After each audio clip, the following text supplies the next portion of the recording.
चलिए अभी ये प्रॉब्लम देखते हैं। तो ये डायग्राम दिया गया है और इस डायग्राम में हमें y फाइंड आउट करने के लिए बोला गया है।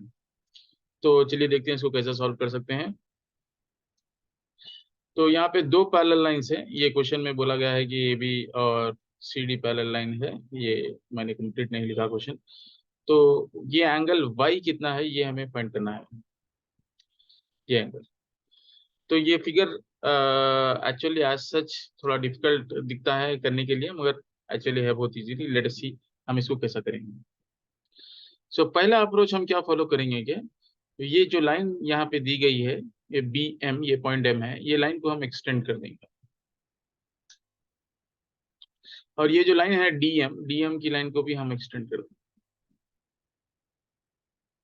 अगर हम इसको एक्सटेंड करते हैं, इसके पिछले प्रॉब्लम में हमने देखा है, अगर ये एंगल 35 डिग्रीज है, दो पैरेलल लाइंस के बीच में एक ट्रांसवर्सल है, सो ये 35 डिग्री अगर एंगल है तो ये एंगल भी 35 डिग्री हो जाएगा।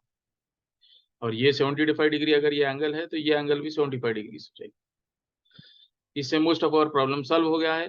तो अब हम क्या करेंगे कि ये जो पॉइंट है इंटरमीडिएट पॉइंट, इसको हम थोड़े नाम दे देंगे ताकि इनको नाम लेने में बहुत आसानी हो। इसको हम पी पे लेंगे और लेट अस से इसको क्यू बोलेंगे। तो अभी हम फर्स्ट जो है टारगेट ऊपर के ट्रायंगल, ये जो आप देखेंगे एम बी और क्यू एक ट्रायंगल बन गया है, तो ये ट्रायंगल को हम टारगेट करेंगे।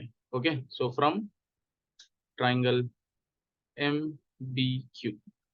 एम बी क्यू ट्रायंगल में क्या है, हमें मालूम है कि sum of all the angle should be equal to 180 degrees. तो वो सिंपल थ्योरम हम लगाएंगे, sum of all angles in triangle is 180 degrees. So ये थ्योरम हम यहाँ पे लगा देते हैं। तो हमें क्या आएगा, एक एंगल एंगल बी और एंगल क्यू और एंगल एम अगर हम ऐड कर लेंगे, सो दैट मीन्स ऐसा लिखने के बदल, okay let me erase this.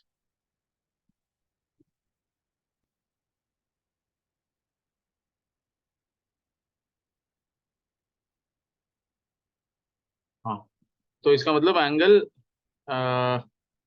B Q M plus angle Q M B, क्योंकि यहाँ पे बहुत सारे एम की जगह बहुत सारे एंगल्स है, तो हम मैं खाली इसे एंगल क्यू नहीं बोल सकता, मुझे ऐसा लिखना चाहिए। सो क्यू एम बी और एंगल एम बी क्यू, ये तीनों एंगल का sum should be equal to 180 degrees.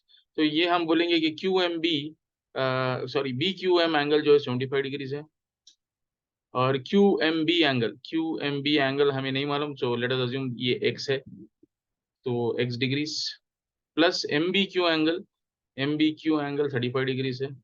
So this should be equal to 180 degrees. So which means X degrees आपका कितना हो जाएगा, 180 माइनस 35, और 75 will be 110। Okay, right, I am right. So this is going to give you 70 degrees. So इससे आपका angle आ गया 70 degrees. सो x angle जो ये एंगल है वो 70 डिग्रीज का है। अगर ये 70 डिग्रीज होगा, क्योंकि हमने सेम लाइंस को एक्सटेंड किया है, तो इसका मतलब ये भी उसका अपोजिट एंगल है। सो ये एंगल 70 डिग्रीज होगा तो ये एंगल भी 70 डिग्रीज हो जाएगा। Okay, right. तो और ये दो लाइन यहाँ पे हम एक्सटेंड करें तो यहाँ पर भी एक एंगल बन गया है। वो एंगल और ये एंगल दोनों अपोजिट है। सो दोनों, ये अगर y है तो ये एंगल भी y हो जाएगा। सो therefore at this point m, अब हम क्या करेंगे, इजीली अपना प्रॉब्लम सॉल्व हो गया है। सो एट पॉइंट m, अगर हम पूरा m को रोटेट करें, यहाँ से लेके पूरा गोल फिर के यहाँ पे आ जाएंगे, ये गोल फिरने में हमें कितना एंगल लगेगा, 360 degree. So therefore at point m sum of all angles should be equal to 360 degree.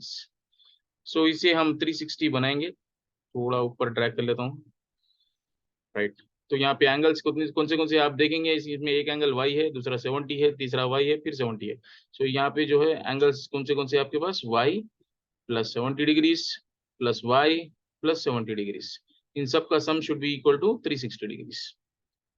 तो अभी हम इसको ऐड कर लेंगे, y प्लस वाई, ये दो y को हम ले लेंगे तो 2y हो जाएगा, 70 डिग्रीज ही लेंगे 140 डिग्रीज हो जाएगा, should be equal to 360 degrees, which means 2y is 360 degrees minus 140 degrees. 360 में से 140 यहाँ निकाल लूँ मैं, 0 6 में से 2 गया 4 गए तो 2, 3 में से गया 2, तो ये 2y is equal to 220 degrees.